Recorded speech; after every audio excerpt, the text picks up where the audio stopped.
Okay, I don't see Commissioner Anderson signed in on this, and I assume he's not there in Raleigh. Commissioner Arata? Present. Thank you. Commissioner Bailey? Here. Thank you. Commissioner Carter? Here. Commissioner Davis? Here. Commissioner Deerhake? Here. Commissioner Harris? Here. Commissioner Keene? Commissioner Lazoric? Oh, I'm Here. sorry.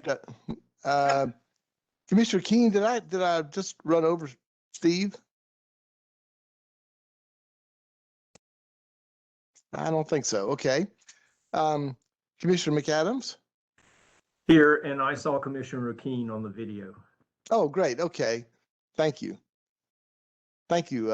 And Steve, I'm sorry. Are you on the audio as well as the video too? I am now. Thank you, Stan. Yes. Excellent. Very good. Good morning. Thank you. Good morning to everyone. Good morning, Steve. Commissioner Monist Here. and Commissioner Solomon. Here. Good morning, everybody. I think, let me just start by thanking all the members of the commission and especially Vice Chair Lazoric for your adaptation to the changing weather events and for moving this meeting online. I'm glad I'll be able to, we have another chance coming up soon to be together in person, but it seemed like a pragmatic decision. And I have to say, from a personal standpoint, sort of being spared from driving 2 hours each way into Raleigh today in what looks like it's going to be some pretty challenging weather is something for which I'm very grateful. So thank you everybody for that swift adaptation yesterday, and really appreciate that. It is my responsibility to at the beginning of every meeting of the board to remind all members of our duty to avoid conflicts of interest under this subchapter. And so I am inquiring, as required by law, as to whether there are any known conflicts of interest with respect to any matters coming before the board at this time. Mr. Chairman, Marion Deerhake, just a matter of Yes. full disclosure, the town of Denton, which is mentioned in today's presentation, is my hometown. I don't live there now, but I did review it with council some time back and do not have a conflict of interest based on our review. Thank you very much, Commissioner Deerhake, and for your diligence in paying attention to those things. And you come from a very fine hometown. Chair Myberg. Yes. I would also yes. like to disclose in a similar fashion the High Rock Lake regulatory issues and matters. I was a member of the Yadkin PD River Basin Association for an extended period of time. I am no longer associated with that. I was actually a director, no longer associated with that group. And I have also reviewed that with council, and it has been determined that there is no conflict. Commissioner Davis, thank you very much for that. And my own sense, frankly, in that case, is this will give you even additional insight into the matters that are before us in this meeting. So thank you very much for disclosing that and for that determination. So that's great. Anybody else? Okay, thank you very much, everybody. Couple of notes. One is that we have had a resignation from the commission since our last meeting. As I think most of you know, Commissioner Vandervaart has resigned from the commission in order to become the chief administrative law judge for North Carolina, and all of us wish him well and congratulations and thank him for his service on this commission, and wish him well in his new endeavor.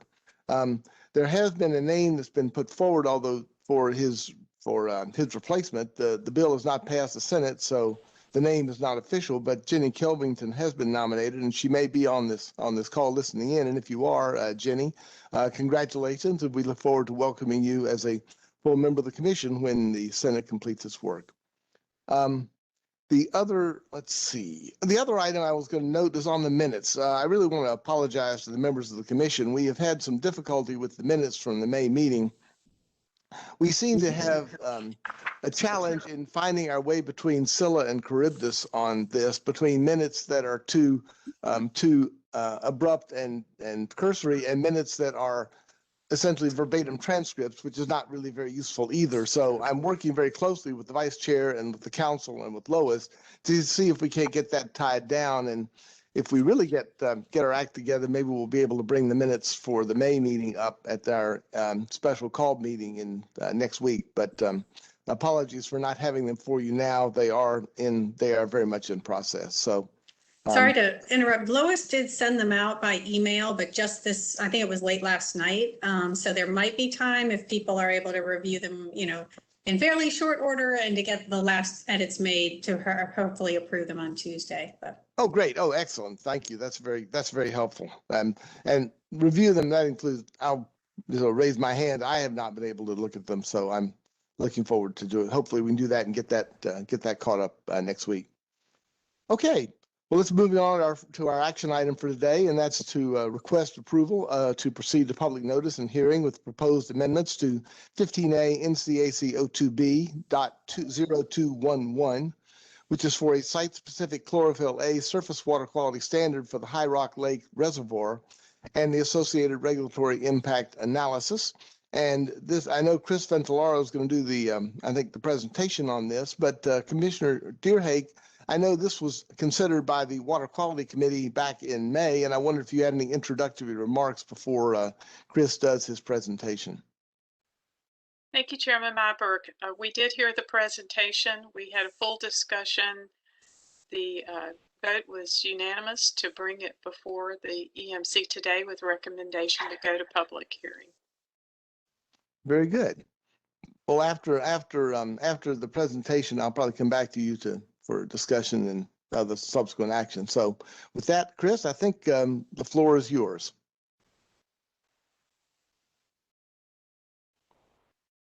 Great, thank you so much. Can everyone hear me okay? Yes, we can. Great, thank you, Chair Myberg, and good morning, commissioners. Thanks so much for inviting me to speak this morning. I'm going to turn off my video and start to share my screen.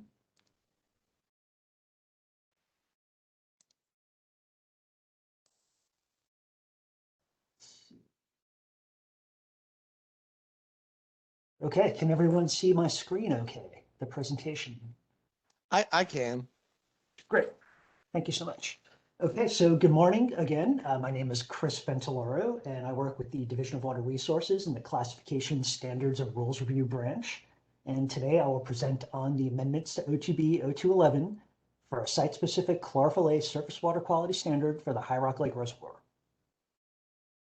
Our action item this morning is that today the division is seeking approval to proceed to public notice and hearings for this proposed site-specific standard for chlorophyll A in High Rock Lake that will appear in 15A NCAC 02B 0211.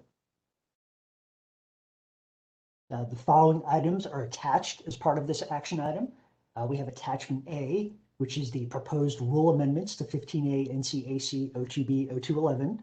Attachment B, which is the Division of Water Resources overview of High Rock Lake chlorophyll A site-specific standard proposal and assessment methodology recommendation. Attachment C, which is the Nutrient Criteria Development Plan Scientific Advisory Council's criteria recommendation document. And then attachment D, which is the regulatory impact analysis for this proposed amendment. So High Rock Lake is a reservoir in the Yadkin River that was originally constructed to support a hydroelectric dam in the mid-1920s. This dam was managed by Alcoa Power Generating Incorporated until around 2016, when it was sold to Cube Hydro Carolinas. High Rock Lake is first in a series of Yadkin River reservoirs, with the Tuckertown Reservoir being immediately below the High Rock Lake Dam. And the lake's drainage area is in the Piedmont region, just south and east of the Blue Ridge Mountains. Historically, this area had extensive agriculture, but over recent decades has experienced a decline in agricultural land use and an increase in urban development. Now, multiple urban centers are located within the High Rock Lake drainage area and include the cities of High Point, Lexington, Salisbury, Thomasville, and Winston-Salem. And the drainage area includes part or all of 14 North Carolina counties, including Alexander, Allegheny, Ashe, Caldwell, Davidson, Davie, Forsyth, Guilford, Iredell, Rowan, Stokes, Surrey, Watauga, Wilkes, and Yadkin, plus a small area in Carroll and Patrick counties in Virginia. The lake is classified by the EMC as Class B and Class Water Supply 4. And High Rock Lake serves as a popular site for recreational activities, especially for fishing and boating. And the town of Denton water treatment plant also has a drinking water intake, which is about half a mile downstream of the dam. High Rock Lake has a history of nutrient impacts dating back to the 1970s, when it was determined to be North Carolina's most eutrophic lake as part of the EPA National Eutrophication Survey. And this was out of 16 North Carolina lakes that were studied. High Rock Lake is currently listed as impaired per the 2018 303D impaired waters list for the existing statewide chlorophyll A standard of 40 micrograms per liter, as well as portions of the lake are impaired for pH and turbidity. And it was really these impairments which serve to indicate nutrient-related environmental impacts such as algal blooms, fish kills, and aesthetic concerns that resulted in High Rock Lake being included as part of the nutrient criteria development plan. The impaired status from the 2014 integrated report can be seen here, and this is just kind of an illustration to show an example of how much of the lake is considered impaired. The nutrient criteria development process, otherwise referred to as the NCDP, was discussed in an information item presented during the January 2021 Water Quality Committee meeting, and I'll provide a quick review of that here. So North Carolina currently has established flexible nutrient control strategies that are based on a statewide water quality standard for chlorophyll A and the use of nutrient-sensitive waters classifications. However, nutrients continue to affect water quality in the state. The NCDP was established in cooperation with EPA back in 2014, and it was revised in 2019 as a process to develop nutrient criteria that could then be adopted as water quality standards for North Carolina surface waters. Once adopted into rule, these nutrient standards could then be used to enact regulatory control via nutrient management strategies or other water quality protection measures to address environmental impacts related to nutrients. The NCDP employed 2 site advisory groups to assist with nutrient-related criteria development. The first group was the Scientific Advisory Council, otherwise referred to as the SAC. And the SAC's role is to advise on the development of nutrient-related water quality criteria. The second group is the Criteria Implementation Committee, otherwise referred to as the CIC, whose role is to advise on the social and economic implications of the implementation of proposed nutrient-related criteria. The High Rock Lake Reservoir was the first water body that was evaluated for site-specific nutrient criteria as part of the NCDP. As such, the SAC was tasked with evaluating the need for site-specific nutrient-related criteria in High Rock Lake and with developing nutrient criteria recommendations if needed. The SAC discussed High Rock Lake nutrient criteria for about 4 to 5 years and ultimately produced a recommendation for the development of the site-specific chlorophyll A criterion as an indicator of nutrient impacts in High Rock Lake. And the use of site-specific chlorophyll A criteria is significant here, as this criteria really aims to tailor the potential chlorophyll A standard for the unique characteristics of High Rock Lake, the specific water body. But with the goal basically being to kind of get the chlorophyll A standard right for the conditions that kind of exist in High Rock Lake. And it's also important to note here that, while the NCDP was originally established in 2014, efforts to develop nutrient-related criteria and management strategies have been ongoing for many years. Prior to commencement of the High Rock Lake Scientific Advisory Council, the division had been involved in collaborative efforts with stakeholders as part of a technical advisory committee, which was formed to help with the development of a watershed model and nutrient response model. And the Yadkin PD River Basin Association provided extensive monitoring data to help with modeling development, and DWR staff updated that group on this proposed High Rock Lake criteria in April of this year.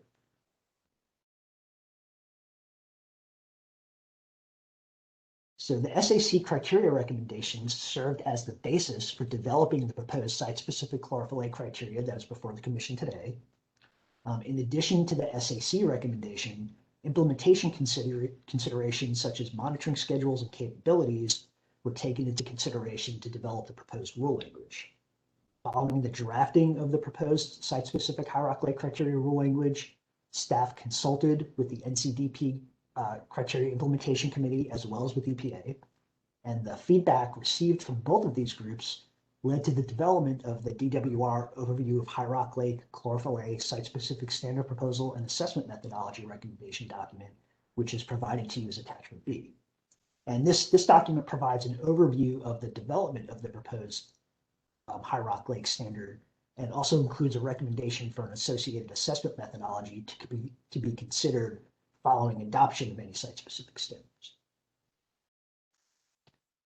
The overview document discusses the proposed site-specific standard language, the narrative component of the proposed standard, the application of the proposed standard in shallow waters, and an associated method for 303D assessment of hierarchical for chlorophyll A. And much of the information in this document was used to inform the regulatory impact analysis that is provided as Attachment D and will be touched on later in this presentation.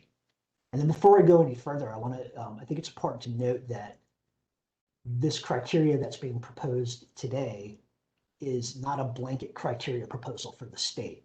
It applies or for other lakes in the state. It specifically applies to High Rock Lake and is only for chlorophyll A.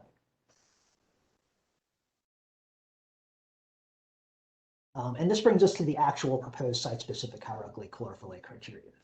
So this site-specific criteria is intended to replace the existing Class C standard for chlorophyll A, which is an instantaneous measure of not greater than 40 micrograms per liter chlorophyll A that applies year-round in High Rock Lake, with a site-specific chlorophyll A standard that is proposed as a not greater than measure of the central tendency of chlorophyll A over the course of the growing season in High Rock Lake. Adoption of the proposed site-specific standard is also the first step in a longer process that leads ultimately to implementation and regulatory programs. So the proposed site-specific hierarchical criteria language will appear in 15A NCAC 02B 0211 as subitem 4A, and also slightly modifies the chlorophyll A standard introduction paragraph, which you can see in Attachment A. But basically, it just includes a little reference in chlorophyll A, subitem 4 chlorophyll A provides a reference to look at subitem A to refer to the High Rock Lake site-specific criteria. The full language of the proposed site-specific hierarchical criteria can be seen in Attachment A and is also shown here. And since this language is fairly dense, I will read through it here and then break it down over the next few slides to address each of the individual components. Again, this language will appear in 15A NCAC 02B 0211 subitem 4A and reads site-specific High Rock Lake Reservoir, index numbers 12-108.5, 12-114, 12-117-1, 12-117-3, 12-118.5, and the uppermost portion of 12-124.5 to the dam of High Rock Lake, chlorophyll A corrected, not greater than a growing season geometric mean of 35 micrograms per liter in the Photic Zone based on samples collected in a minimum of 5 different months during the growing season. For the purpose of the subitem, the growing season is April 1 through October 31, and the Photic Zone is represented by a composite sample taken from the water surface down to twice the measured SETI depth. Chlorophyll A shall not occur in amounts that result in adverse impact as defined in 15A NCAC 02H.1002.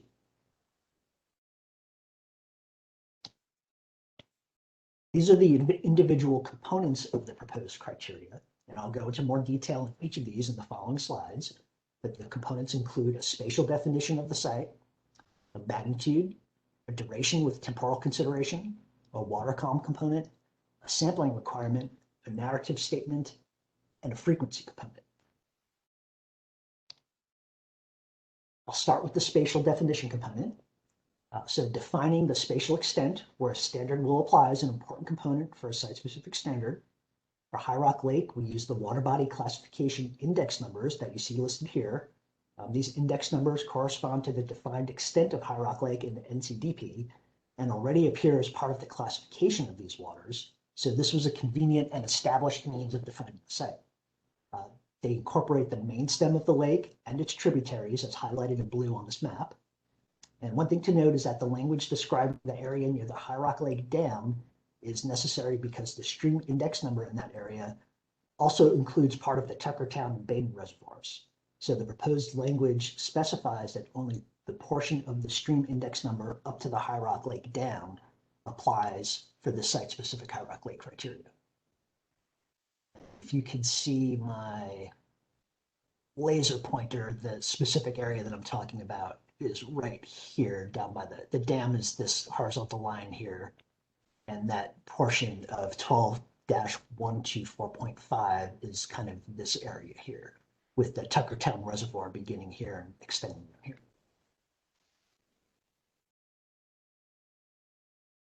Next, we have the magnitude. The magnitude is the numeric concentration of chlorophyll A specific to High Rock Lake that was determined to be protective of the various uses of the lake. These uses include aquatic life, water supply, and recreation. For High Rock Lake, the magnitude of chlorophyll A is set to 35 micrograms per liter for the protection of all of these uses.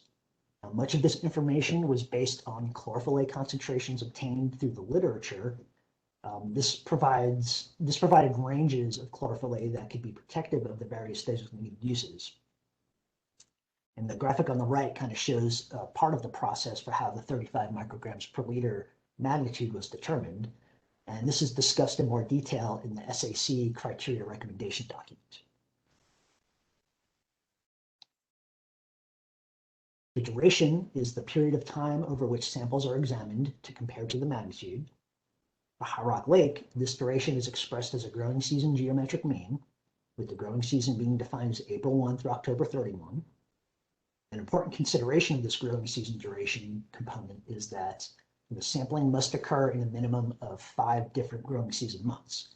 So this, realistically results in a minimum of 5 samples and ensures that data is collected over the course of the growing season to be kind of representative of conditions during the growing season.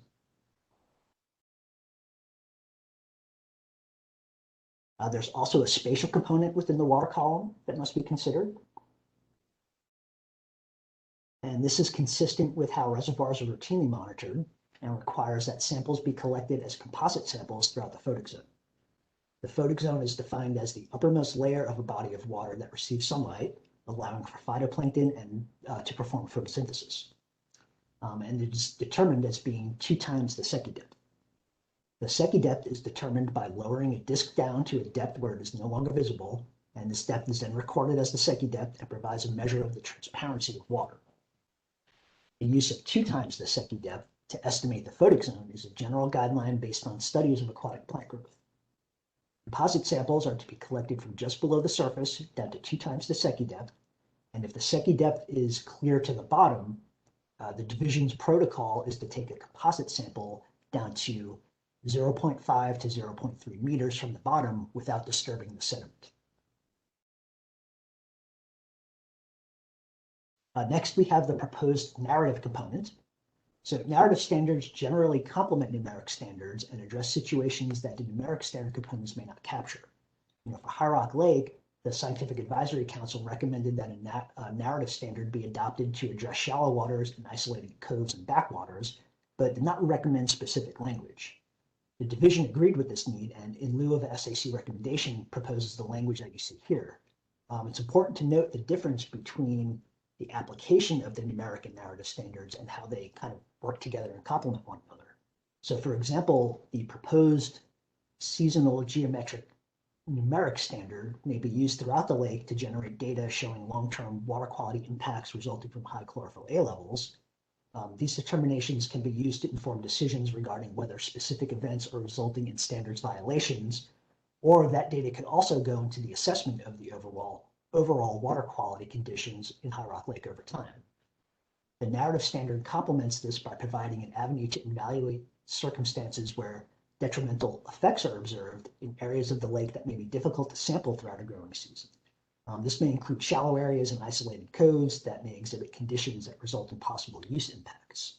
The narrative standard may also be referred to in incidents where isolated adverse impacts to the uses are identified, which would not normally be captured by routine monitoring and assessment of the criteria, such as more localized situations where chlorophyll A impacts are being observed on scales that are not affecting the entire lake, such as a discharge leading to increased chlorophyll A in a specific area. Another thing that I want to touch on is the narrative language that is proposed as part of this criteria. Even though a narrative statement for chlorophyll A already exists in 15A NCAC 02B 0211, the additional language proposed in the site-specific hierarchical criteria is intended to clarify that detrimental effects resulting from discharges and loadings that lead to increases in chlorophyll A are considered. And the existing chlorophyll A narrative only mentions discharge, which can be a little bit vague as to whether other sources could be considered.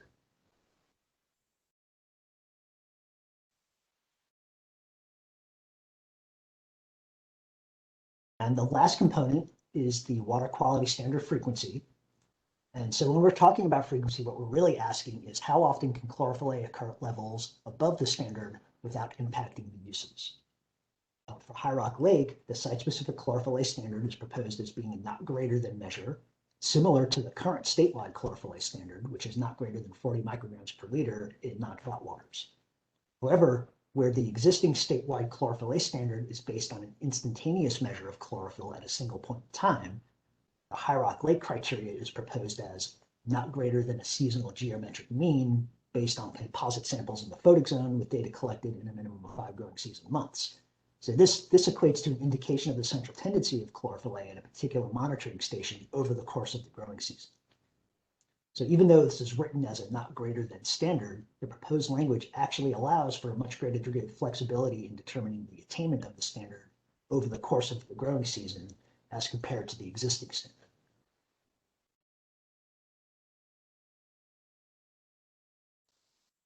Oops, sorry, my computer's being a little slow. Okay.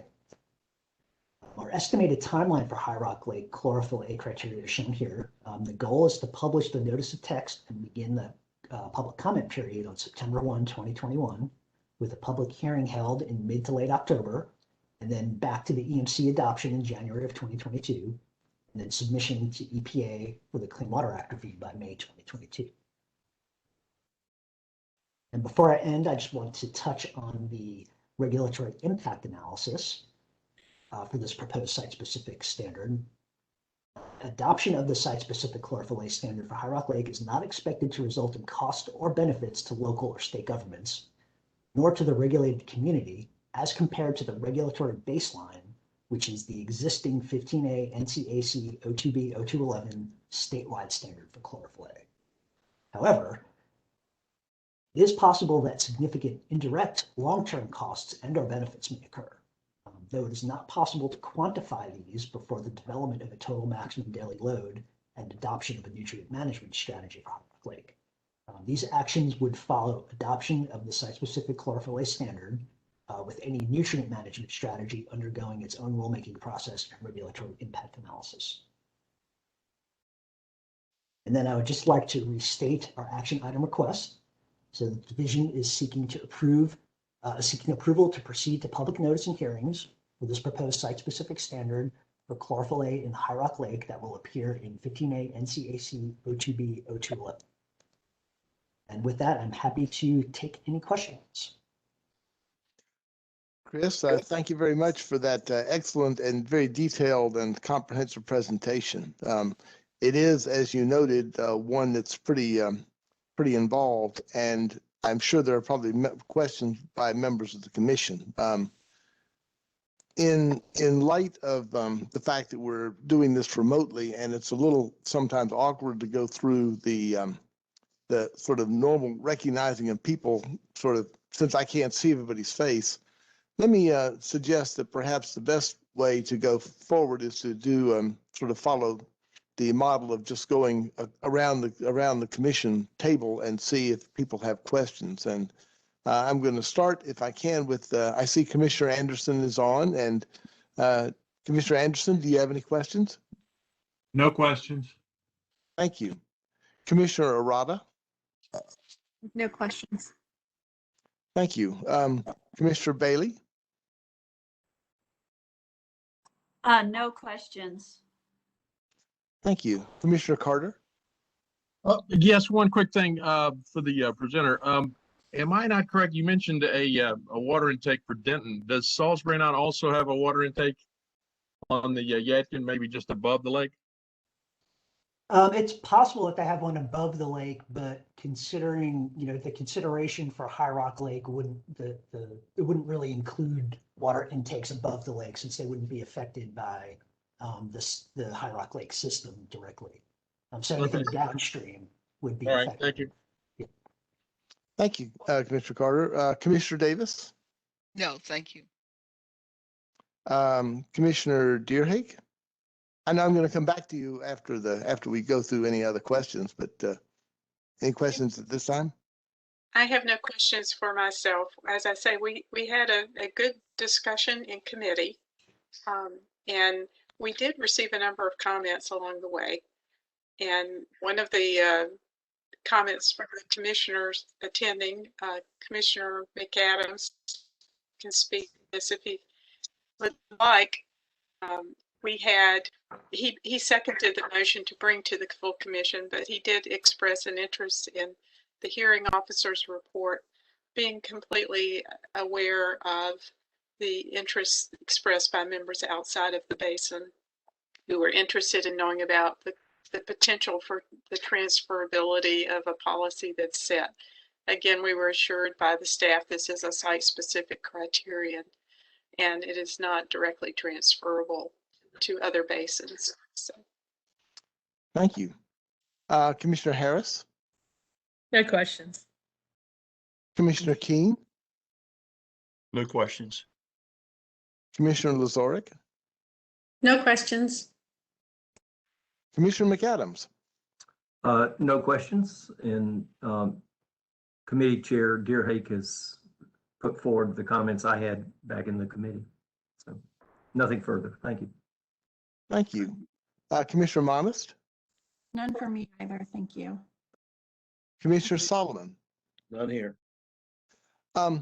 I had some observations more than I did questions. And Chris, if there's anything you'd like to just add to comment on these, I would welcome that. But it seemed to me in reading over all the material on this, that this was a very finely balanced proposal. And I really liked many different aspects of it. First of all, that it really started with the science, that there's been a very extensive stakeholder engagement process with respect to this lake running on for some time.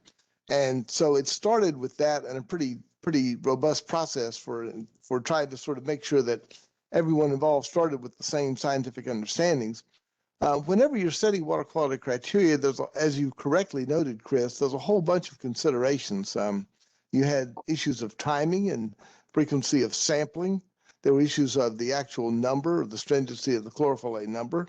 And then there's the larger question of what are the objectives of water quality standards. And I really liked the aspect of this because it seemed to me that you were trying to find that balance that speaks to looking at the long-term trends of improving water quality of the lake without having every single blip necessarily create a crisis. And the way in which this proposal was crafted seemed aimed at exactly that point, which I particularly liked. But at the same time, the narrative standard backup and the way you've crafted it also gives you an appropriate degree of consideration when situations occur that may not affect the entire lake itself, but can be significant in a portion of the lake that may be adversely affected. And so the narrative backup gives you the flexibility to do that. The other thing is just worth noting is that this is a lake that's already currently designated as impaired. And there have been issues around it with many different stakeholders for a long time. And so I wanted to commend the department and you in particular for going through what seemed to be a very systematic process for considering this over many, many years, and that this particular proposal is the culmination of a lot of work by a lot of people, for which everybody involved should be commended. And it seemed deliberate and thoughtful and carefully calibrated, and I was pretty impressed. So my compliments to you and to the other members of the DEQ staff who've been involved in this. I don't need an answer to, and those are observations, not questions, but I was pretty impressed in reading over all the background material on this particular proposal. Are there any other questions for any other members? Hearing none, Commissioner Deerhake, I don't know if as chair of the committee, if you'd like to move forward with a proposal or with a motion. Thank you. Yes, on behalf of the Water Quality Committee, I move that we proceed to the EMC for that we proceed to public notice and hearings on this proposed site-specific standard for chlorophyll A in High Rock Lake. We have a motion. Do we have a second? This is Pat Harris. I second the motion. Commissioner Harris seconds. Thank you very much. Is there any further discussion? Okay, hearing none, let me move ahead and I will call the roll. Commissioner Anderson? I approve. Commissioner Arata? Aye. Commissioner Bailey? Approve. Commissioner Carter? Yes. Commissioner Davis? Yes. Commissioner Deerhake? Yes. Commissioner Harris? Yes. Commissioner King? Yes. Commissioner Lazoric? Yes. Commissioner McAdams? Yes. Commissioner Monist? Yes. Commissioner Solomon? Yes. Marvelous. The motion is unanimously approved, and congratulations to everybody involved. My understanding, and if I am wrong about this, then I hope I'll get corrected quickly, but my understanding is that Commissioner Davis has agreed to serve as the hearing officer for this particular rulemaking. Commissioner Davis, I want to make sure that you also share that understanding. Yes, I have been asked to serve as the hearing officer. Marvelous. Well, thank you for taking that on. And again, just my congratulations to everybody involved in this, to the members of the committee and to the members of the department who've been involved in bringing this to fruition. It is a next step of what has been a long journey. So congratulations. Okay. Chairman Myberg. Yes. Let me thank you for serving as the EMC's liaison to the Yadkin River Basin. Well, it's like being part of that. It's a wonderful basin full of lots of history of not only North Carolina's economy, but natural resources. Of course, everyone knows we have the Uwharrie National Forest down in the Tuckertown area. It's very integral to the culture of the area. So this lake is very important to so many, and we thank everyone for their support today. Well, thank you so much, Commissioner Deerhake. I was chuckling to myself when Chris was going through all the different cities who are contributors, which of course includes Winston-Salem, which is where I live. And so this is a basin that's important, not only for its intrinsic importance, but also was important to me as a resident of it. So it's all good. Thank you so much. All right, our next item is an information item on an information item on the status report on, speaking of this thing, Commissioner Deerhake, yet another water quality item, a status report on the Falls Lake nutrient strategy. And John Heisman's going to present on this, I believe, and I look forward to seeing this presentation. Good morning, everybody. Let me see here. Can everybody see my screen okay? I see it, John. Fantastic. So good morning, Chairman Myberg, members of the committee. It's great to see you all today. It was wonderful seeing some of you in person yesterday at the Water Quality Committee. Again, I'm John Heisman. I'm with the Non-Point Source Planning Branch of the Division of Water Resources, and I'm here today with an information item to present an overview of the 2021 status report for the Falls Lake Nutrient Management Strategy. This is a 5-year report. This is the second time we're coming before you. The first time was back in 2016. So since it's been a while, I'll just give a little bit of background just to kind of help orient you back to the Falls Lake watershed. As many as you know, the Falls Lake watershed is located in the Upper Neuse River Basin, Upper Neuse watershed in the Neuse Basin. It is a 770 square mile watershed where the lake serves as the primary drinking water source for the city of Raleigh and area residents, serving over 450,000 residents. The watershed's made up of 6 counties and 8 municipalities that are listed here. And as I talk about the management strategy, you'll hear me talk about the upper lake and the lower lake. And to kind of help orient you with this map, the upper watershed is that green area draining to the upper portion of the lake that's above NC 50, which bisects the lake in half. The lower lake is the brown, the lower watershed is the brown area that drains to the lower lake below NC 50. So that kind of helps orient you when I talk about upper and lower. And then the red outline around the lake, that's the 2018 integrated report area showing the area of the lake that's not meeting the chlorophyll A standard as of 2018. So with that in mind, so Falls Lake was added to the 303D list back in 2008 for not meeting the chlorophyll A standard. We developed a management strategy through a rulemaking process. Those rules were adopted and went into place in 2011 to address those chlorophyll A exceedances by requiring reductions in nitrogen and phosphorus from both point and non-point sources through a staged adaptive implementation approach.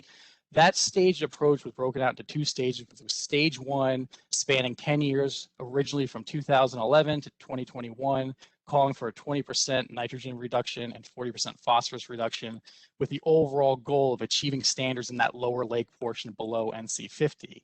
Stage 2 spanned an additional 15 years, calling for the full percent reductions of 40% nitrogen, 77% phosphorus, and achieve standards throughout the lake by 2041.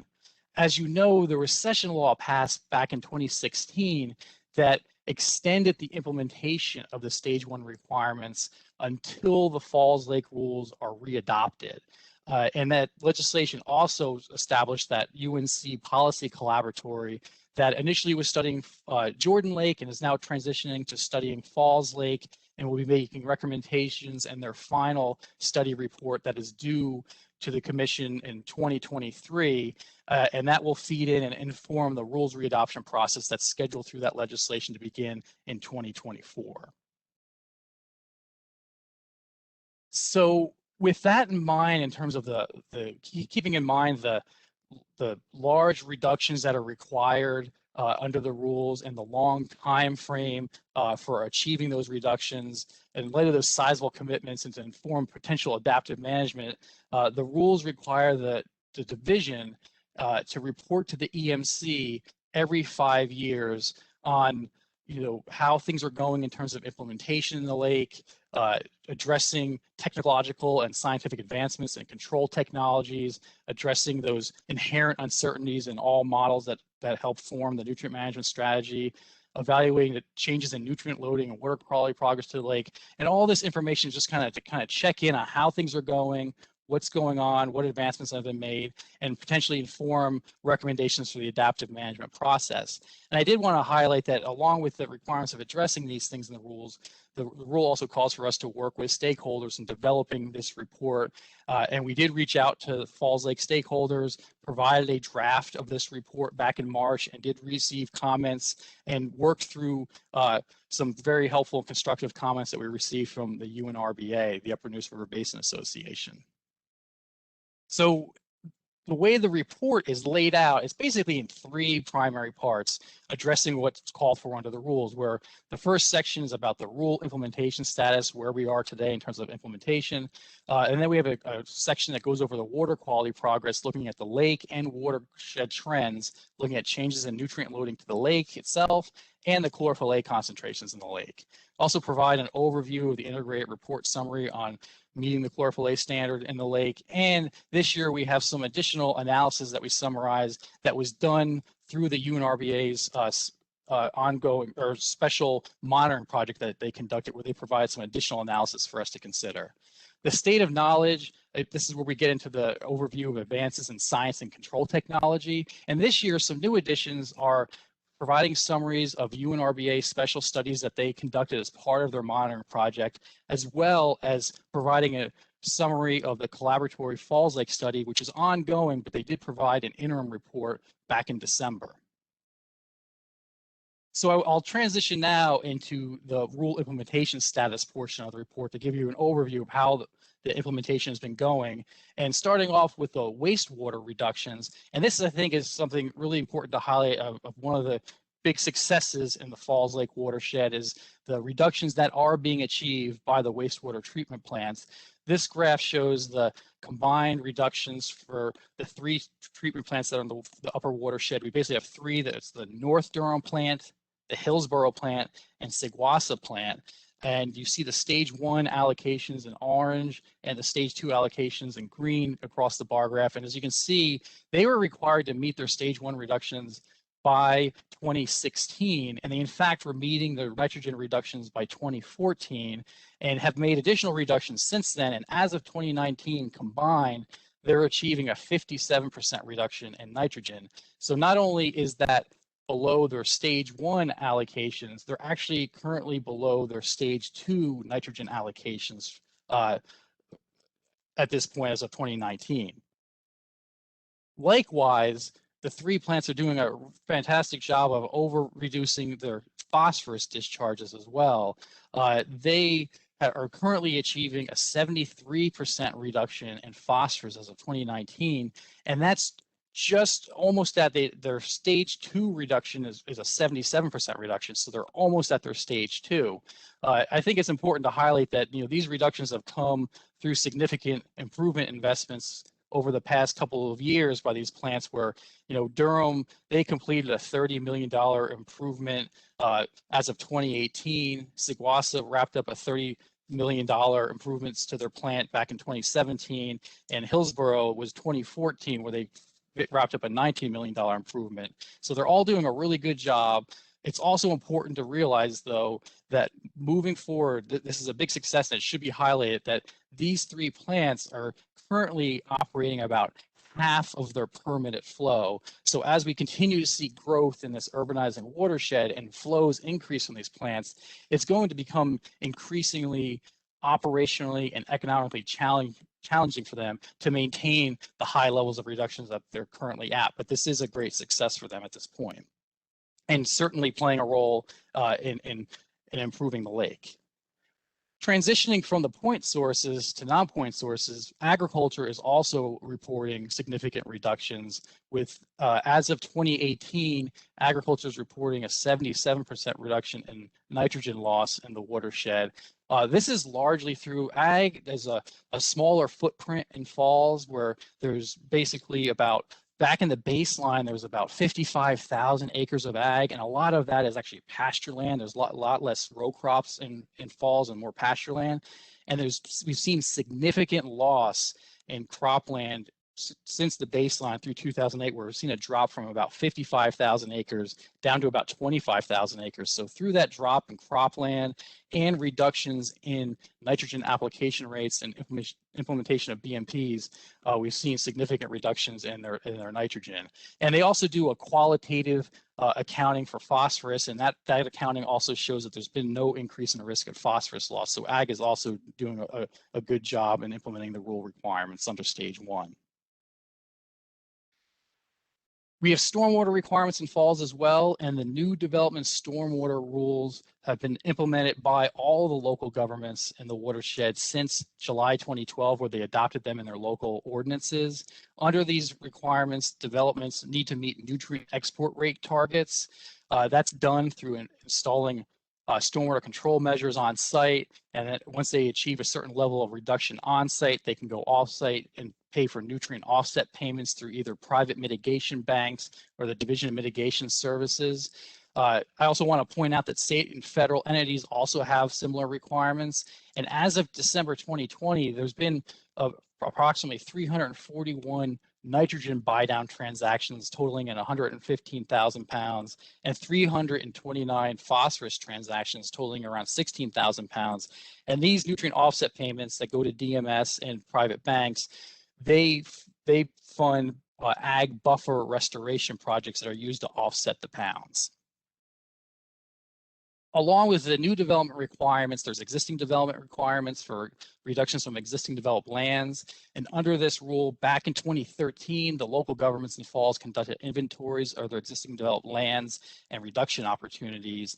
Since 2013, DWR and the UNRBA and stakeholders in the watershed have been working on expanding that toolbox of nutrient reducing practices that they can implement to get reductions under the rules.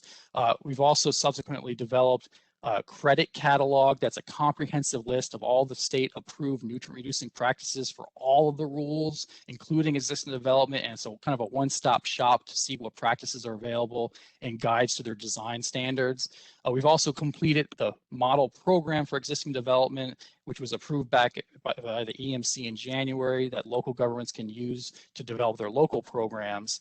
And as you know, as we talked during the presentation for that model program, the division had been working closely with a UNRBA's initiative where they had reached out to DWR and NGOs to work on this innovative approach called the Interim Alternative Implementation Approach, the IAIA, where it basically combines their wastewater reductions and their existing development reductions into one reduction need and gets away from pounds accounting and is this investment-based approach that the local governments sign on to for annual commitments of spending a certain amount of money towards reduction practices and programs measures each year. And they just submitted that IAIA, final IAIA document for DWR's review because local and joint programs were due to the division in July.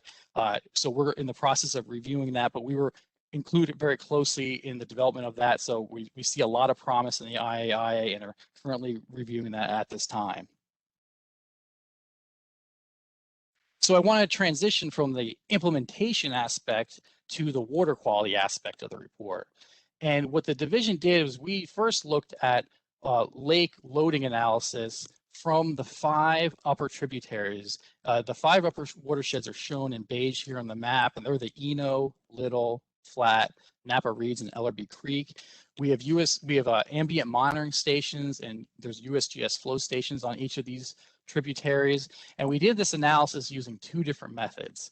One is the LODEST method that develops a regression line using flow and concentration and comes up with raw load estimates of what's being delivered to the lake. And of course, these numbers are heavily influenced by flow.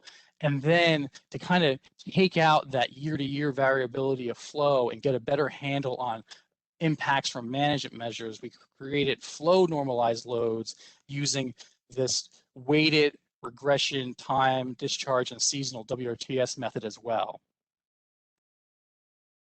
So this bar graph shows the LODEST results for the nitrogen loading estimates for the 5 combined tributaries. It's a stacked bar graph, so there's a lot of information going on here. So I'll try to orient you where the top bars show the annual total nitrogen loading in pounds from the 5 tributaries. The bottom bar graph shows the annual flow, and that's through 2006 and 2019. And then that red line going across shows that baseline loading and baseline flow. I think one thing that obviously jumps out to you real quickly, it's really interesting here, is you can see with LODEST how closely loads track the flow.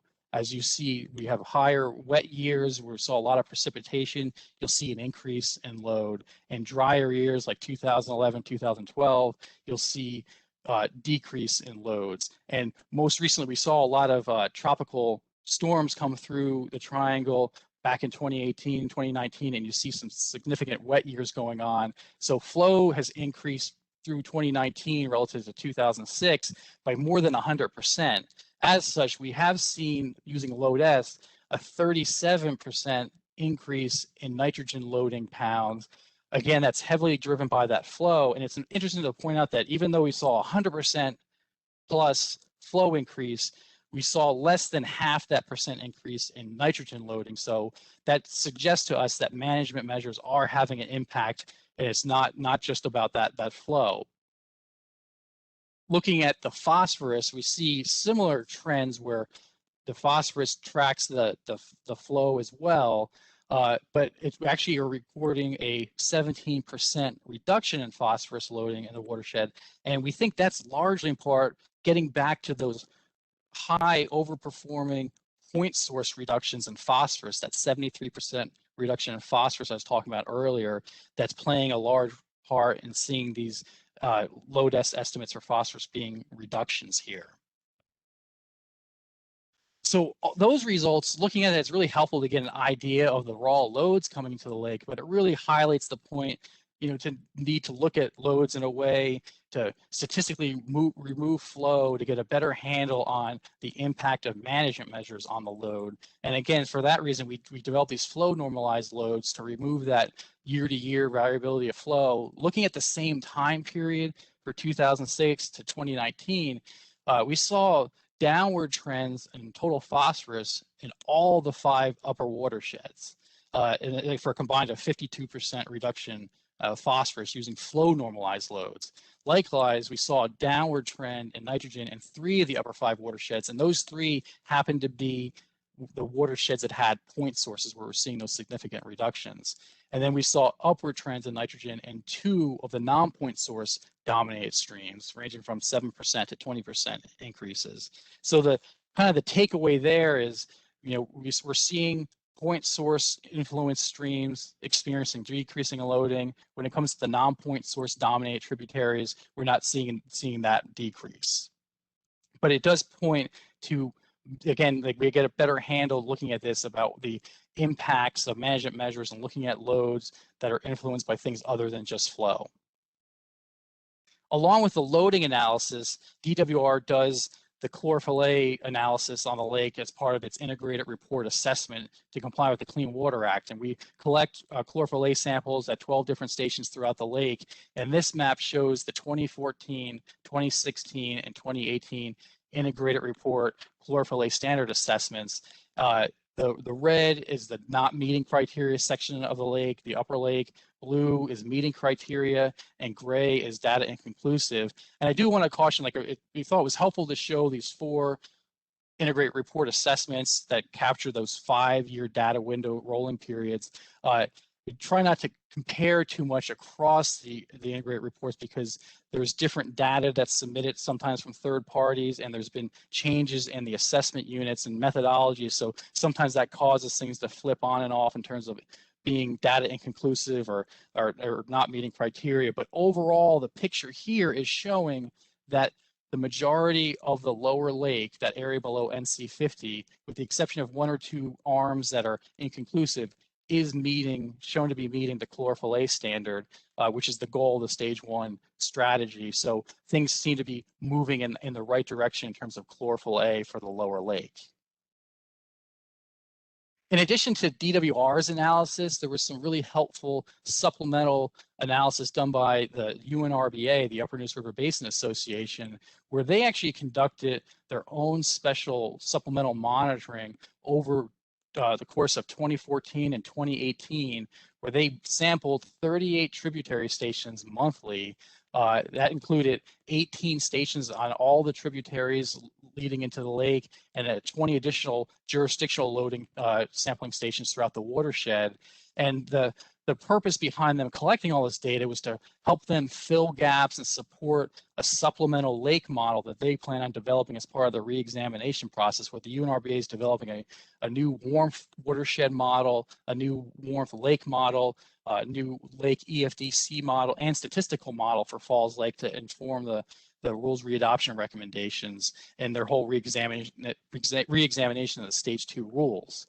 And as part of collecting all that data to help inform their model, they also used it to develop some loading analysis of their own that in some ways mimics some of the work that DWR did with our LODES, but since they're collecting data at some different stations and over different time periods and using different methods, they're not directly comparable, but yet they still help shed light and answer questions about the overall loading to the lake. So they did 2 really useful things.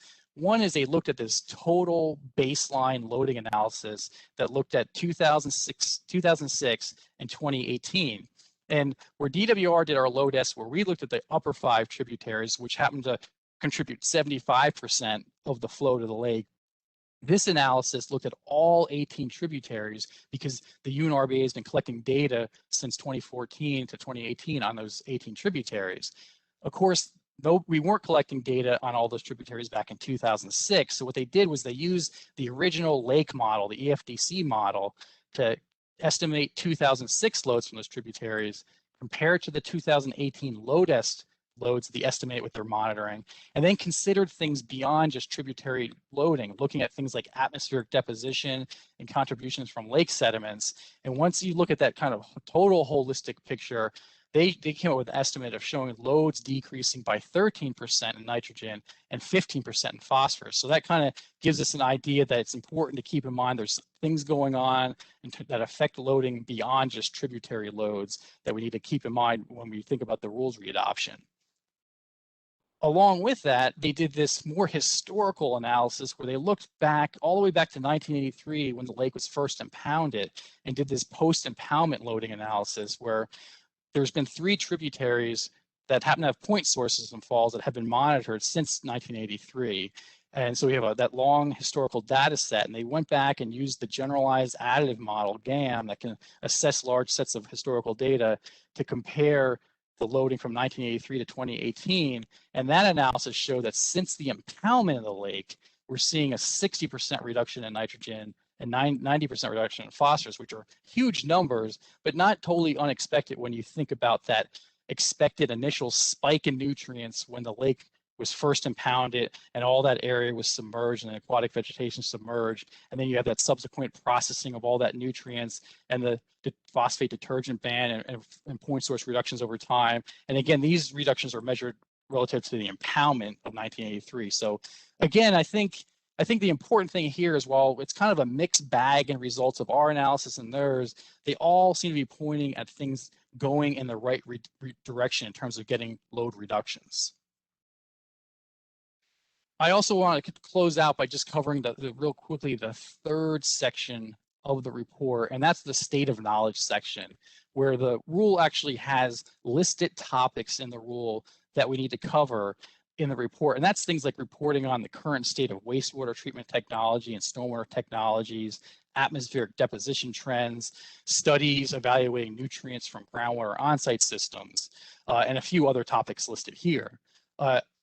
A new addition for the 2021 report was providing a summary of the UNRBA special studies that they conducted as part of their monitoring project, and also providing an update on the UNC Collaboratory Falls Lake study, because even though those studies are ongoing with the collaboratory and not expected to be completed by 2023, they did provide an interim report in December 2020. I'm not going to go into details about all the different studies that they're doing, but I did want to make you aware and show you. So this is a kind of a breakdown of the studies summarized in the Collaboratory's 2020 interim report. And they basically are looking at things in 3 different areas in terms of watershed loading research, lake behavior research, and modeling and management. And these span everything from looking at the estimated influences of on-site wastewater and doing a high and low flow observational study and seeing how lake levels impact nutrients in the lake, to looking at sediment nutrient processes, which is a very important thing for management of the lake, and looking at some human health issues in terms of cyanotoxin presence and cyanobacterial in the lake. And then they're also working closely with the UNRBA. As you know, as I mentioned, the UNRBA is developing several models for the lake, and the collaboratory plans to do a model review of the UNRBA's work. And they're also looking at some other management aspects like developing a revenue shed for paying for nutrient management, and some implementation aspects in developing Green Street retrofits and wet pond retrofit recommendations. In addition to those collaboratory studies that are ongoing, this is a quick breakdown of those special studies that the UNRBA conducted as part of their monitoring project that were summarized in their final 2019 monitoring reports on their website. And again, they had things looking at watershed loading, lake behavior, and modeling, where they were trying to fill the gaps in some things and collect data that will help inform the model better by looking at storm event sampling and high flow sampling, the different constriction points throughout the Falls Lake, creating a bathymetry mapping, sediment map, getting a better idea of those things. And again, looking at lake sediment quality and internal nutrient loading. And they also provided a thorough review of past models of the lake and did a recreational use evaluation. And ultimately, the work that the collaboratory is doing, the work that the UNRBA is doing. That's going to help, fill the gap of a lot of things we didn't have information on the first time around, create a lot more data for a much more robust model, and that's going to really, help address a lot of the uncertainties from the original underpinning models that helped develop the management strategy. And going forward, I just want to highlight that, right now, the regulated sources are successfully implementing those stage 1 requirements under the rule. As of the 2018 integrated report, most of the lower lake is meeting the chlorophyll A standard, which is the goal. Doing the analysis on the water quality of the lake, DWR's load analysis did have mixed results, but the flow normalized load suggests that management actions are having an impact and highlight the fact that point source dominated streams showed loads were improving, reducing, non-point source dominated streams not so much. Again, the UNRBA load analysis was very different from ours and not really comparable, but it helped answer some other questions and provide some big picture insights in terms of total loading, post-baseline, and historical impoundment loading changes, and it made it clear that there's things to think about beyond just tributary loading to the lake. And I think a really important thing to highlight is that as we move forward, the UNRBA and the collaboratory and DWR are all keeping in close contact, working closely together, and that their work is going to greatly inform that upcoming rules readoption process.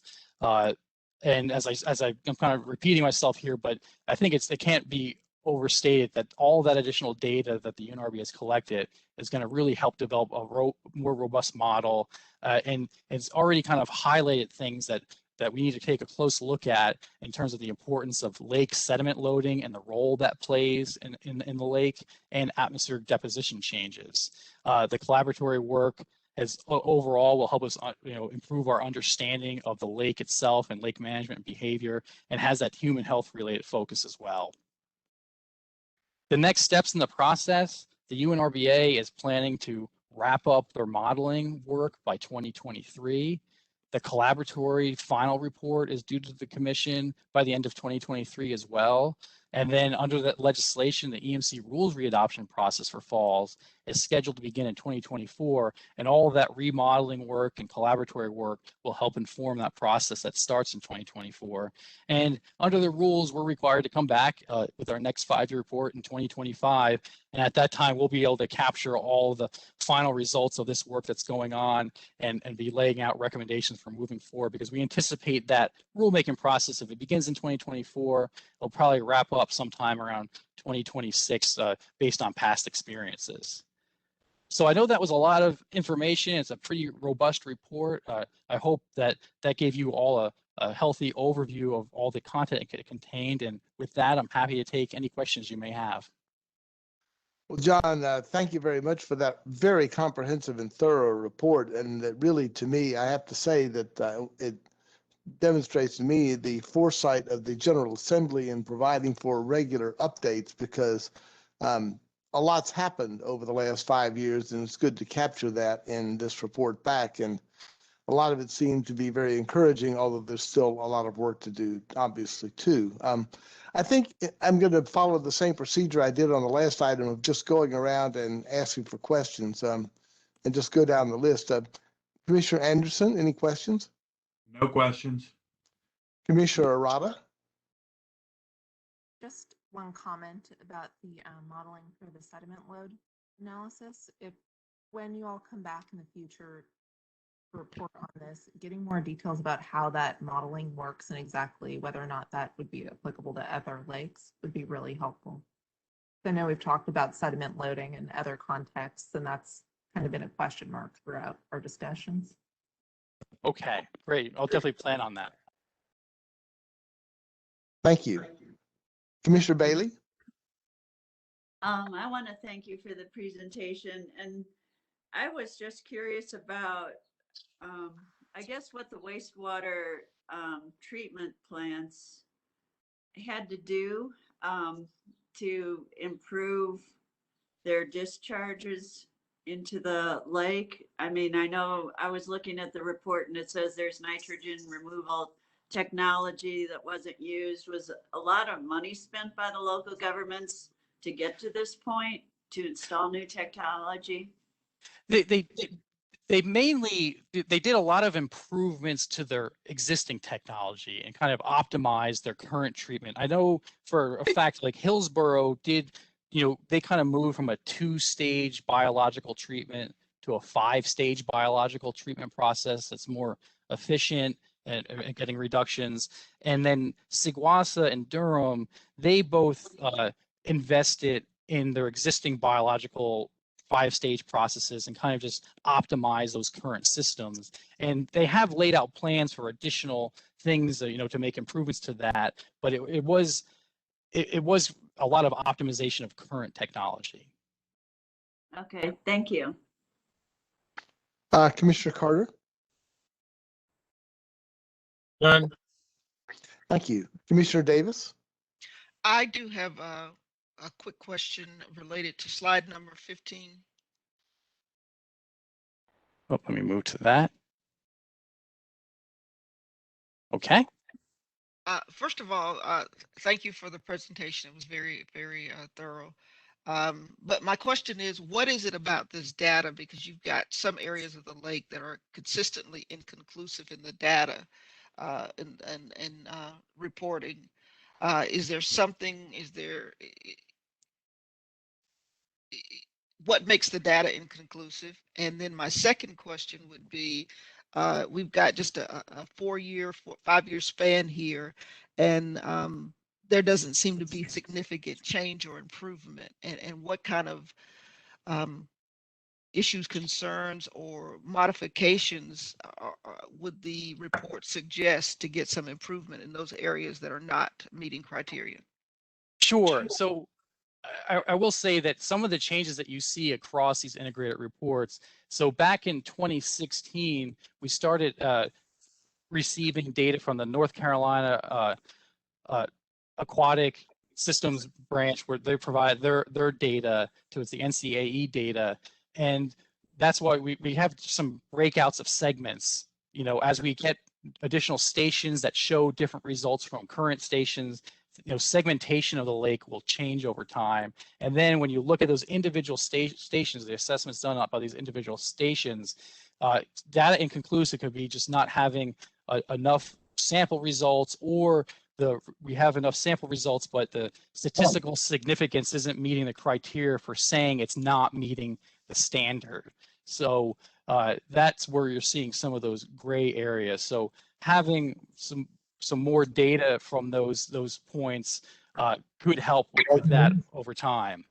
And I will say to that second point, this is just kind of like an on-off switch that you're looking here with the integrated report, whether you're meeting criteria or not meeting criteria. And it doesn't, these maps don't give you a good sense of like how much they're exceeding the standard by, or how close they are to meeting the standard. And in general, with the lake, the upper lake that you see in red, the exceedances are much higher percent exceedances in the upper lake, and they kind of trail off as you work down the lake towards the dam. And that middle section, you tend to see things kind of flip back and forth because they are meeting the standard, but just barely. And then the next year, the next assessment, they might just be over. So that's why you're kind of seeing that back and forth. But overall, we have been seeing improvement in the lower lake, and there's a few branches in the upper lake where the percent exceedance has decreased, but it's still exceeding the standard and still going to show up in red here. Okay, thank you.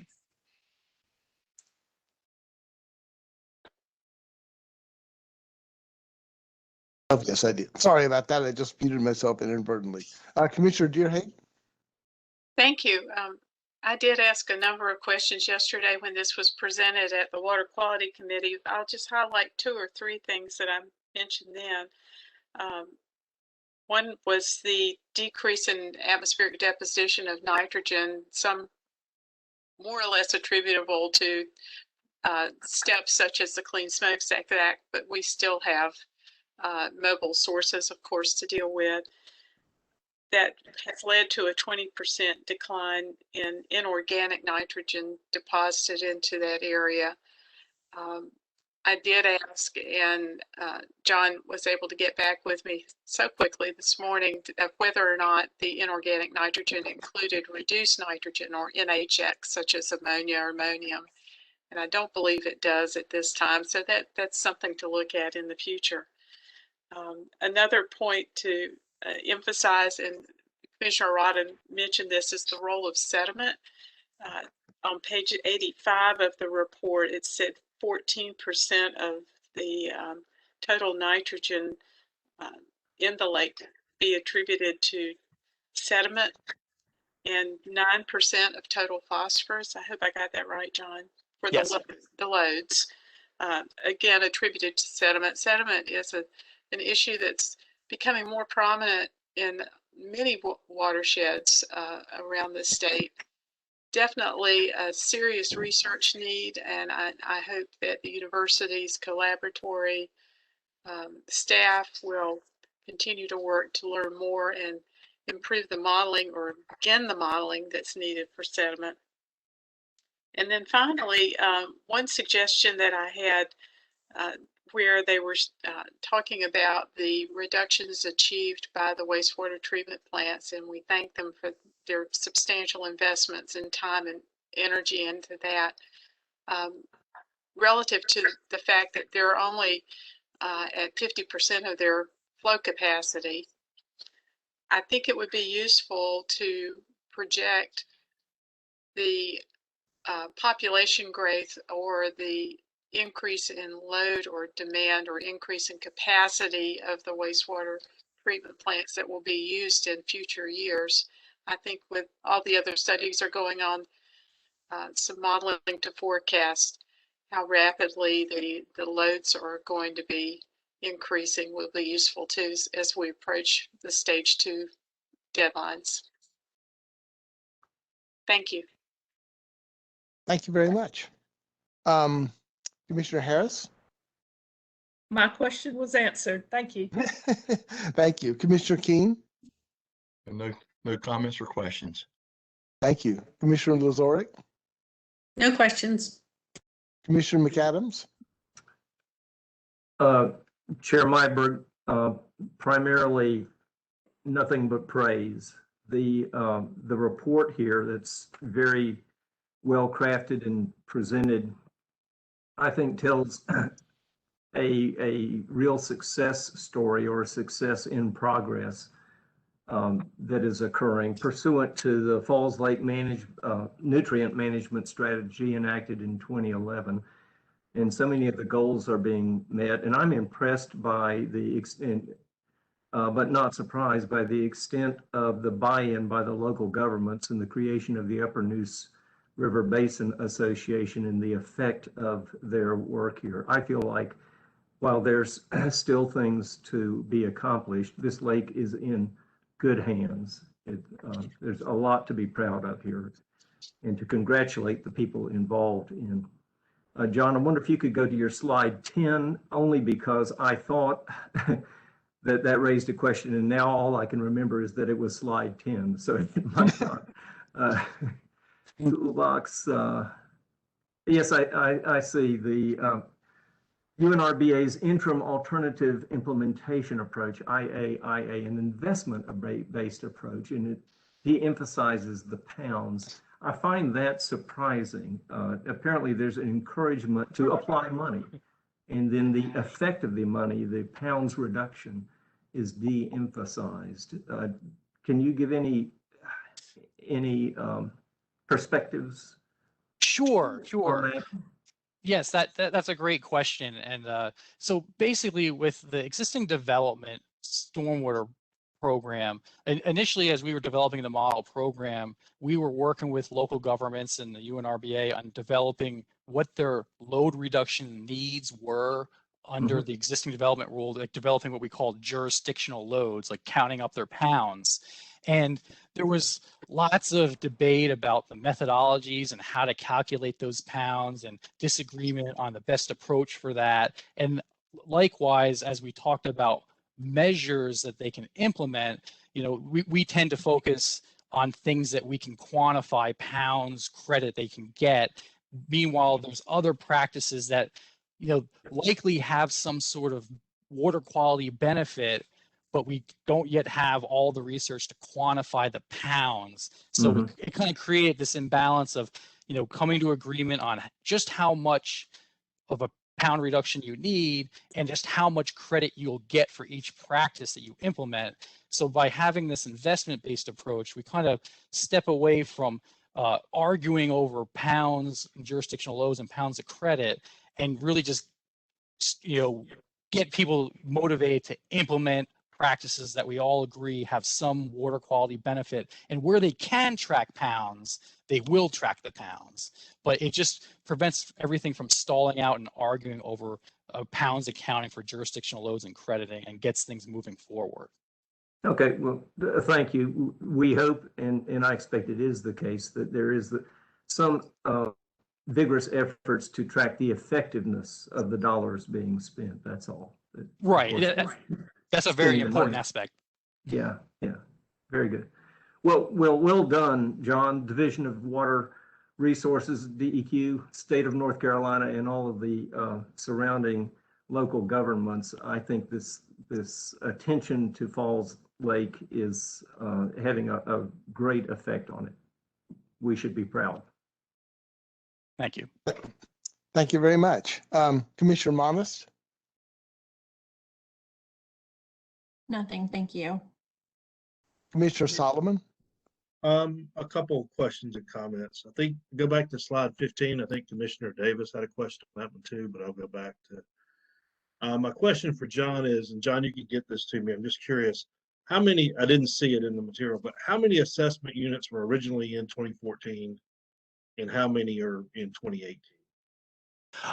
I'll have to double check. I know obviously it has changed over time. I think as of 2018, there were 11 or 12 assessment units. And I know that grew some since 2014. I want to say that there was like 8 or 9, but I will double check on those numbers for you. But it has split up over time. Yeah, you've heard me talk, and I know the modeling folks have too about it. But I mean, I think the commission understands as we get more modeling points, they make more. It's like a statistical thing. If there was 200 feet between the two monitoring points, they split that. So you had that in there. You add a point in between, you add another. So you're getting more granular over time. But that goes back to what you said, John, which still bothers me, that you can't look at 2014 on slide 15 and compare it to 2018. It's like we're changing the measurement frame. And I would agree with that as you add units, but I also think it's important there should be another graph maybe to show it with the original assessment units on it in 2014. Because we're changing the target. And that, as Commissioner Davis says, it looks kind of erratic sometimes when we do that. So I guess that would be my question and comment there. The other comment I would say, and I think some people have touched on it, Commissioner McAdams did, but the UNRVA, I mean, one reason this lake is in such good shape is those local governments and other industries have contributed millions of dollars for this monitoring. It's not because we as a state government or we as an EMC or DWR did anything. It's really, they have put a lot of millions of dollars of local investments and effort into this. And I do agree. I think that it is in good hands because of that, as Commissioner McAdams said.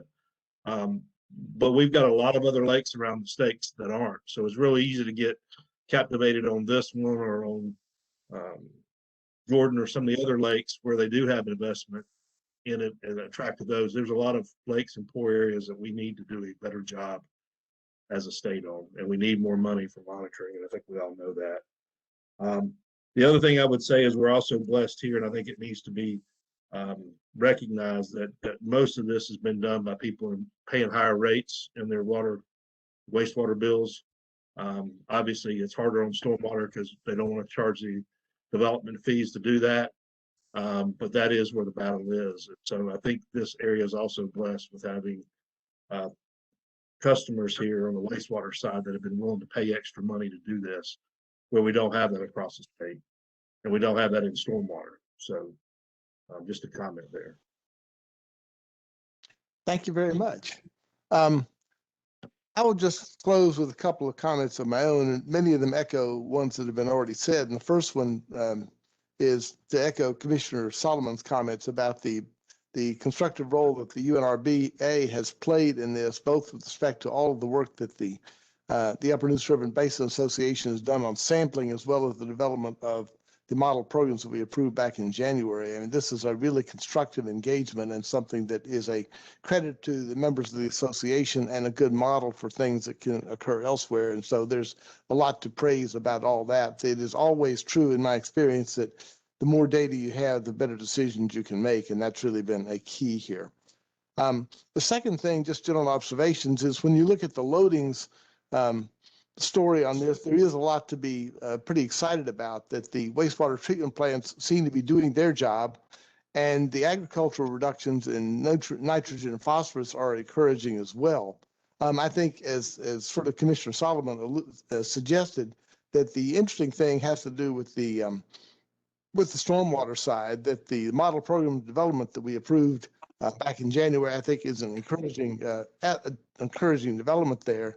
The flow and stormwater data is really very interesting. And the good news in there is, John, you alluded to in your presentation, is that you have 100% increase in flow, and you had only a 37% increase in nitrogen loading and a 17% decrease in phosphorus loading. Man, that's pretty remarkable. The cautionary tale, and today's weather, I guess, is an example of this, is that we can expect, as we move forward, that we are going to continue to have more and more of these sort of high loading type weather events, as we everything that we know about the changing climate in the state suggests that our rainfall patterns may become even more sort of unsettled, in the sense that you have more and more extreme events, and this is going to create some additional challenges as well as we work to manage water quality and stormwater loading. So the work is not yet done, but this is encouraging, and there's a lot to be said. I also want to agree with Commissioner Solomon as well about the importance of that while this is terribly important, there are many other parts of the state as well who can benefit from attention as to the water quality of those lakes also, and that's something that the commission will hopefully be able to pay attention to as it moves forward. So, John, excellent presentation, very instructive, hopeful to me, in spite of the continuing challenges, and that's a good foundation for future work. Okay. Thank you. Thank you very much, everybody. And John, thank you very much for your presentation. Thank you. Well, let's move on then to our concluding remarks and the director's comments. And I think Director Abazemskis, if he's on, and I can't see the list. Yeah, there you are. Mike, you're up first. All right, thank you, Mr. Chairman, and good morning, everyone. Yesterday at the Air Quality Committee, we had a lengthy update on the development of the Regional Haze State Implementation Plan for the next 10-year planning period, focused on that Regional Haze Public Welfare Standard and the great progress that we're making. However, we did not talk about the National Ambient Air Quality Standards, and those are the central primary public health standards for the 6 criteria air pollutants. And so I thought that it would be appropriate to give a quick update on that here today by saying that we remain in attainment for those ambient air quality standards. In fact, today we celebrate North Carolina's 2,143rd consecutive day. Hey, Mike, hold on just a second. John, John Houston, if you would mute your mic, that'd be a good idea. Thank you. Okay, Mike, sorry. Very good. I was hearing a great echo there, so I appreciate that. So where was I? I think I was saying that today we're celebrating North Carolina's 2,143rd consecutive day of being in attainment of those ambient air quality standards. And so while we're continuing to work on the many challenges associated with maintaining those standards and our status, we should definitely take a moment to reflect upon the tremendous progress that we have made collectively as a team in meeting those federal public health standards. Next, I would like to announce the start of a public comment period associated with the state's draft Phase 2 mitigation plan for the remaining Volkswagen settlement funds. This draft plan to invest the remaining $67 million in settlement funds must focus on efforts to reduce air pollution from the mobile sector, while also incentivizing zero emission vehicles and increasing outreach to under-resourced communities. So comments on this draft plan are going to be accepted through September 7th at 5 p.m. And there will be a series of public information sessions between now and then to explain the draft plan and take input from the public. So please visit our website for more information on that. And just as a reminder, under phase 1 of this work, we awarded nearly $27 million to replace 111 school buses, 16 transit buses, install 33 zero-emission vehicle fast charging stations, 78 level 2 electric charging stations all across the state. So we're making great progress toward reducing air pollution through this program and getting a reduction in the carbon intensity of the transportation sector. So that's all for today from DAQ, Mr. Chairman. Thank you very much. Thank you very much. Michael Scott, I believe you're next on the list.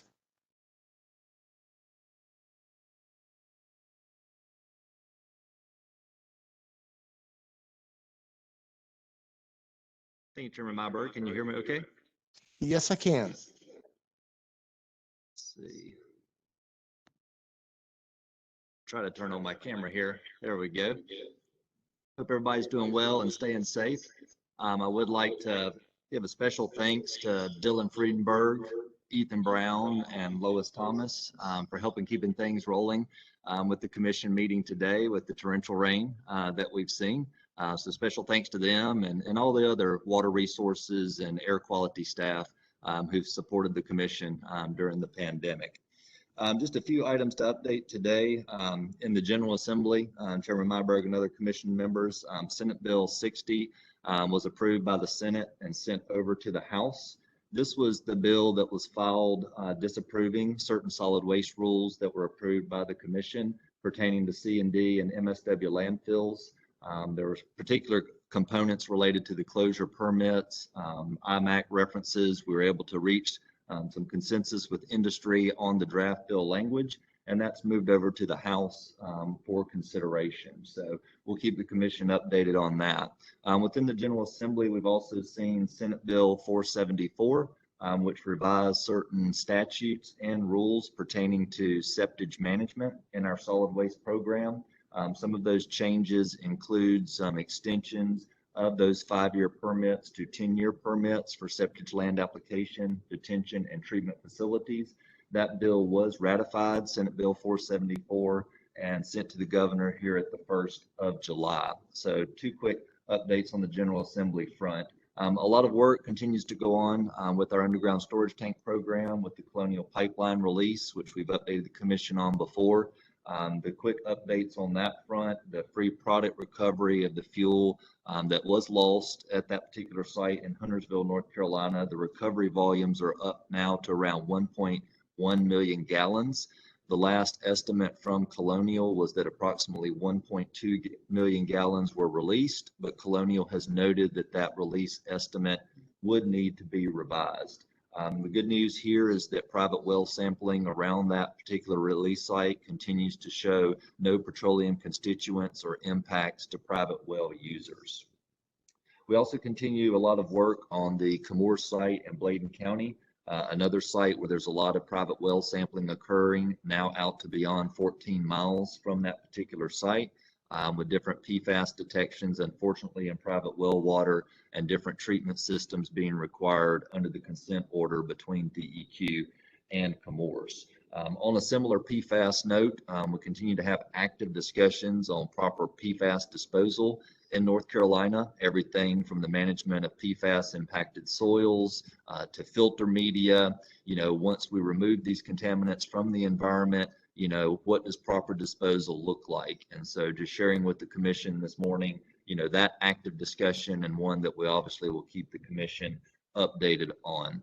We also continue to work a lot on the vapor intrusion front. We've mentioned this area to the commission before, but when we have contaminated groundwater or soil, we unfortunately can have vapors within residential or commercial locations that are problematic, primarily TCE.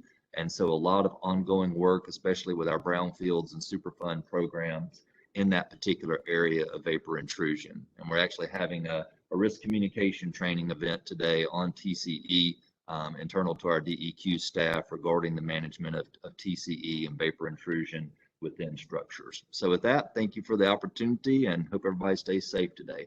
Back to you, Chairman Myberg.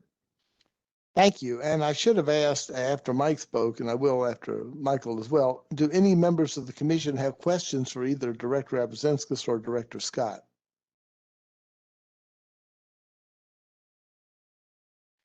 Hearing none, let's move on. Brian Wren, to you.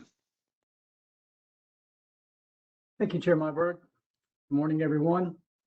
First of all, I'd like to thank Chair Deerhake and the Water Quality Committee for approval of the local water supply watershed draft ordinance that was developed and revised by our stormwater program staff. A lot of work has gone into updating the draft ordinance, and we got a significant amount of input from our local programs, and we appreciate the consideration and approval of that. On June 30th, 8 of our NPDES industrial stormwater general permits were renewed. Those permits are effective July 1, 2021. And I won't go through the entire list, but quite a few of these, or all of these, will be located on our stormwater program website.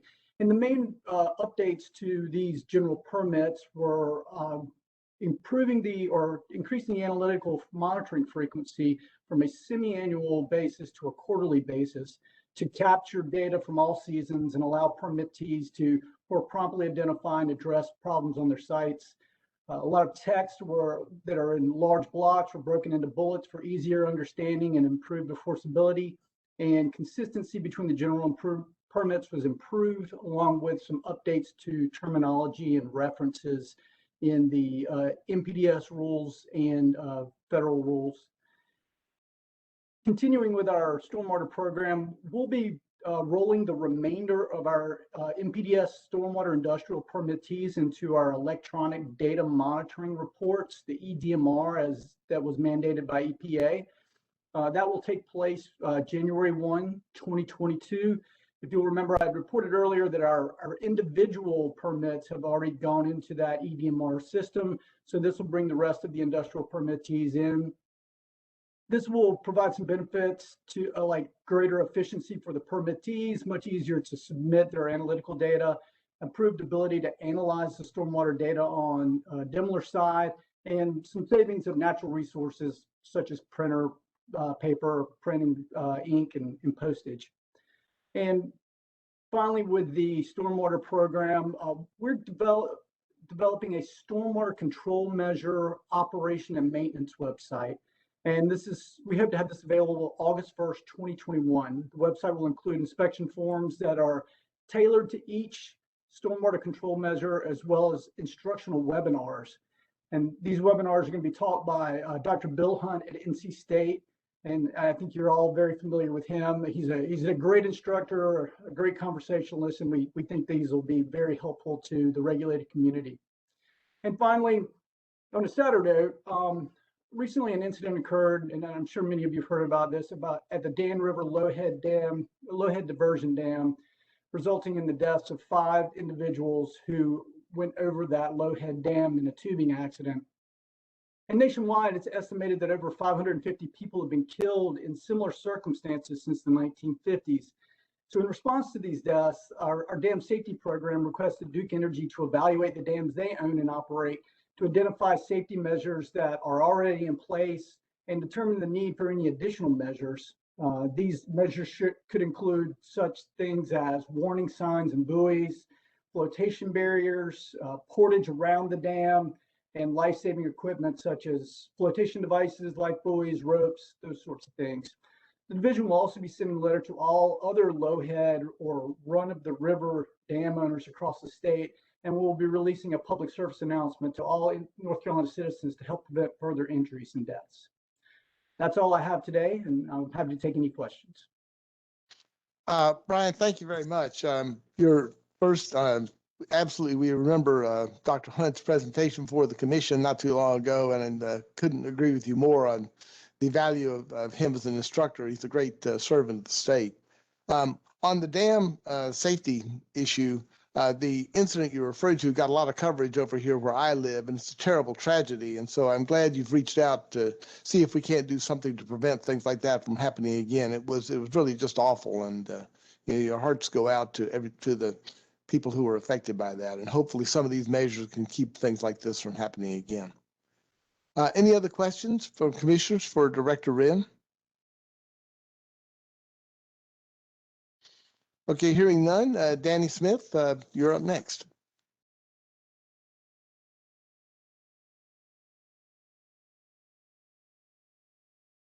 Good morning, everybody. Thank you. So our first item today is on May 4th, the North Carolina Division of Water Resources approved a riparian buffer authorization request by the Raleigh-Durham Airport Authority for a proposed enhanced security perimeter fence. This occurred after reviewing the application and information provided. The division determined that the proposed impacts could be authorized under the new riparian buffer rules with conditions.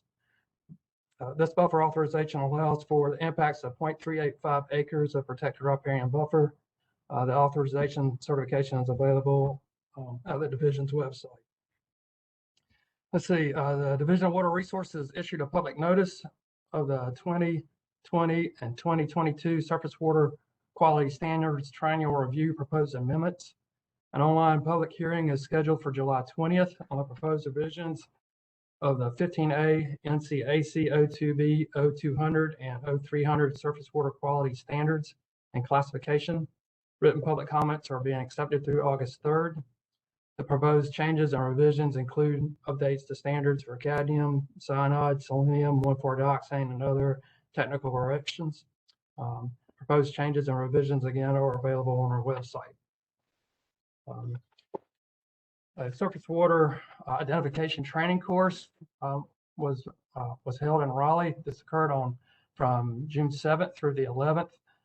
The Division of Water Resources and NC State jointly provided this training and certification course. North Carolina General Statutes 143-214.25A requires the Division of Water Resources to train and certify staff from their North Carolina Forest Service, the Division of Water Resources, and local delegated programs. So this course includes information on geomorphology, hydrology, biology, and the details of the riparian buffer rules. So certifications from this training course is required in order to make legal determinations of stream origins and identify surface waters subject to buffer rules enacted by the EMC. And finally, in June, on June 23rd, I received a correspondence from EPA approving the 2020 303D list.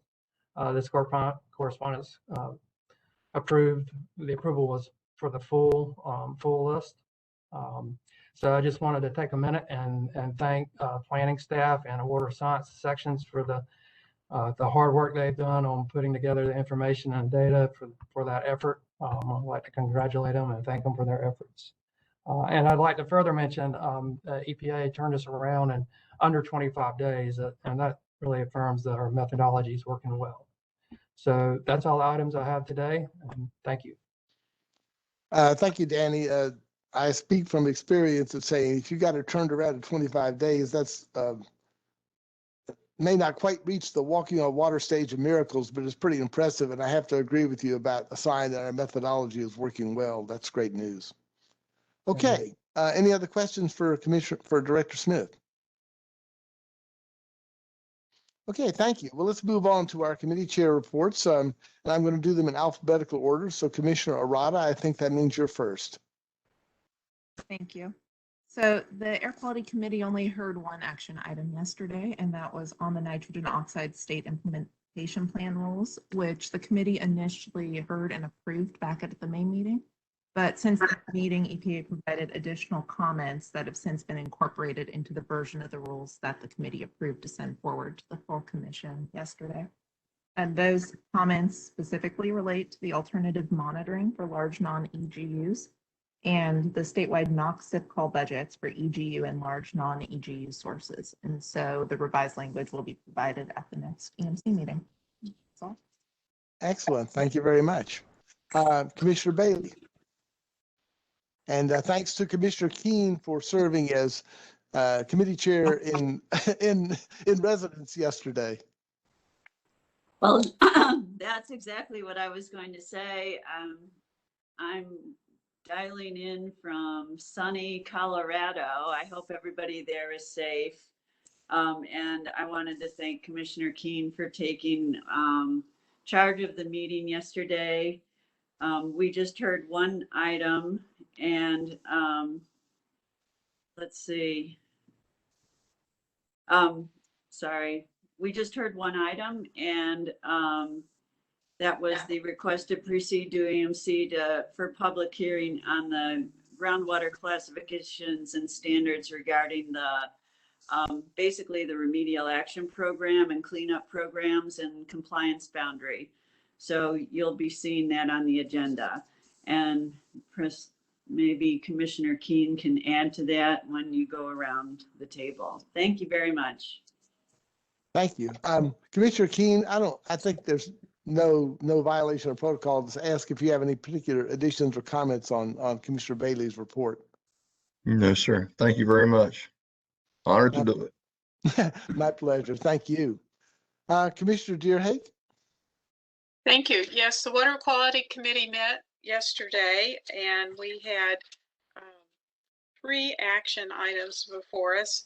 The first was the proposed language for the permanent rule for the discharges to federally non-jurisdictional wetlands and federally non-jurisdictional classified surface waters. As you recall, and as was mentioned a little while ago, we did approve a temporary rule. And interestingly, that expires on February 2nd, 2022. I think it is 2222. Anyway, the rule was a thorough presentation, and the main difference is happening is that the deemed permitted limit threshold will be changing from 1 acre, which was in the temporary rule to help expedite the rules at that time, to one. Correct me, Danny, if I'm wrong. Is it 1/10 of an acre? I believe. Anyway, the threshold will be reduced. Right. Yes, 1/10 of an acre. So the EMC should be hearing that in September. It received full approval from the committee members. The second action item was a presentation on the Pasquotank River Basin Water Resources Plan. We are hearing a series of these. We had Chowan recently, and then we'll be hearing the White Oak in September. This plan was approved by the committee. It will be coming before the EMC in September. The plan offered a wonderful overview of the basin progress, the basin's impairments, but it is a unique basin because it has such a clear division of land use and impact. So pay close attention to the segmentation of the basin into three or four general categories as you're reviewing that for the next time. And then finally, we had presentations on water supply, watershed protection with an overview and update, including the 2020 annual report on that program, the Universal Stormwater Management Program, and the MS4 Phase 2 report.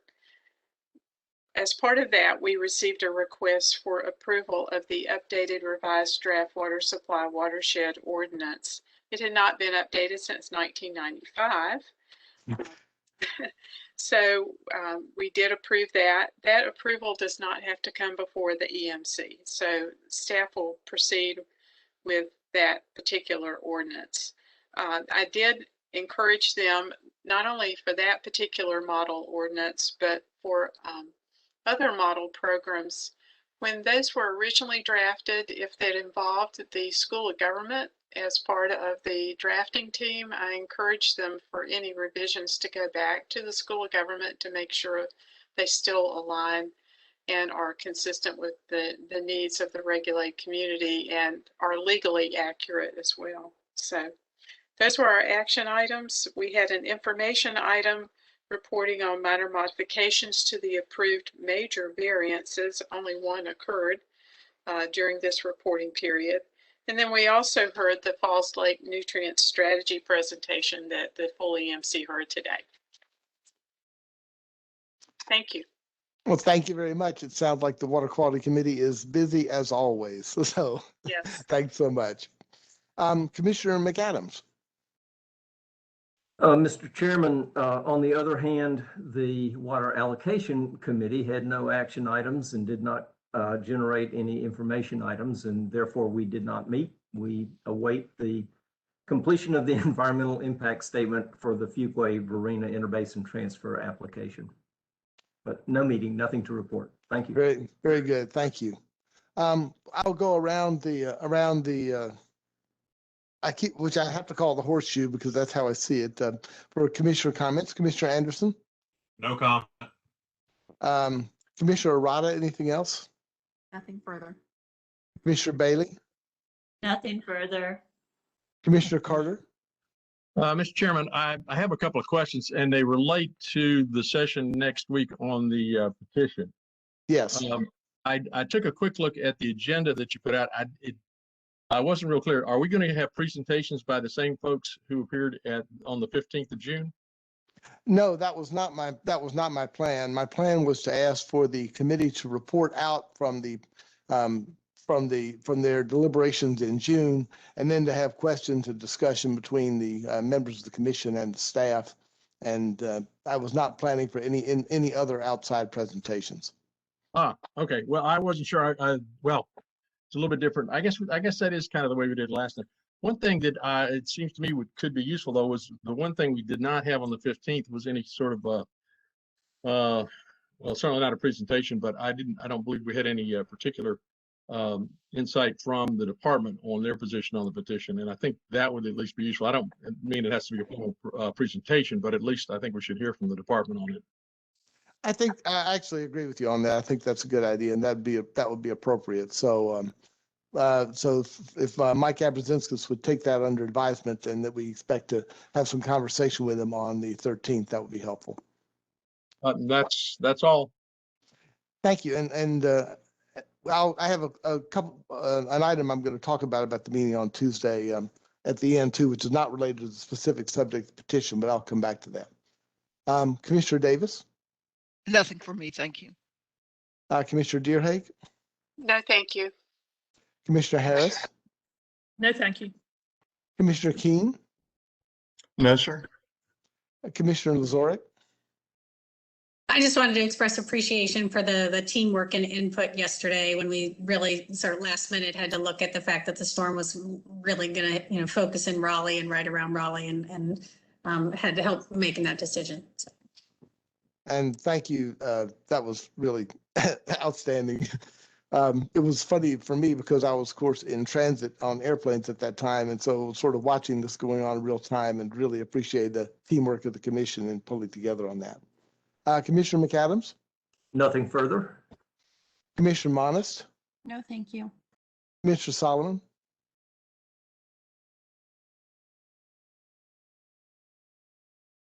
Commissioner Solomon? I think he may have had to step away. Okay. Let's see, Councilor Reynolds? Nothing for me, thanks. Okay, thank you. I do have something I wanted to bring up to the attention of the commission, and it does have some relationship to the fact that, as it happens, we're having a specially called meeting on next Tuesday on the 13th.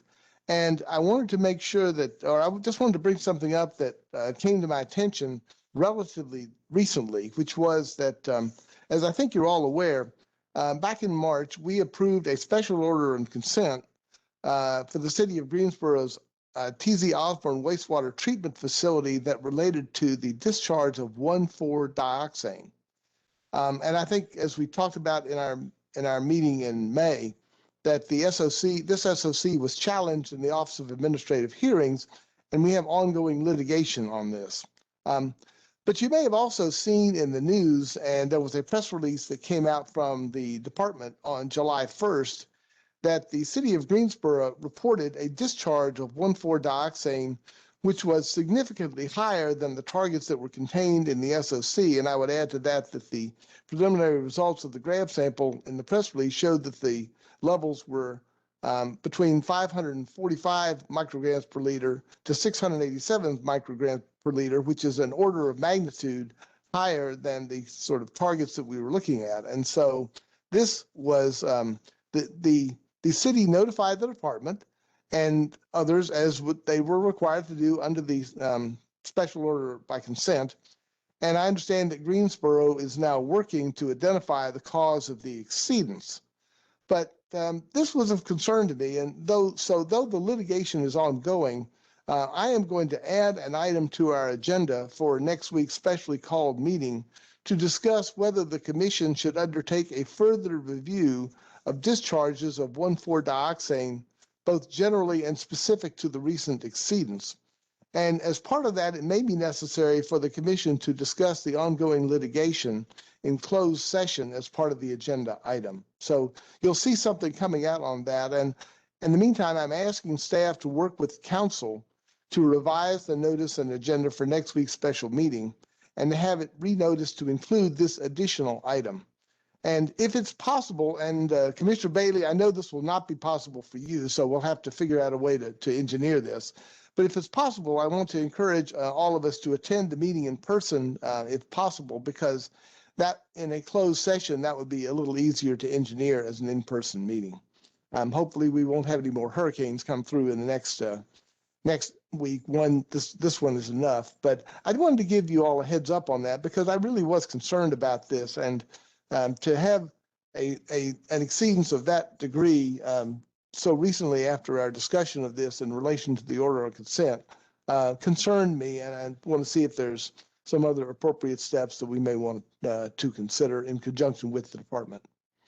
I also want to use this as a moment to congratulate Elizabeth Beiser on her selection as the new secretary, and I look forward to working with her as she proceeds to take up her new responsibilities, which will be, I know, challenging as they always are, and to once again thank all the members of the commission for their service and dedication to the state in providing of your time and your insights and your wisdom as we consider moving forward. And with that, I'm very pleased to have what for me is an unprecedented experience of completing our commission meeting in 2 hours, and I hereby declare this meeting adjourned.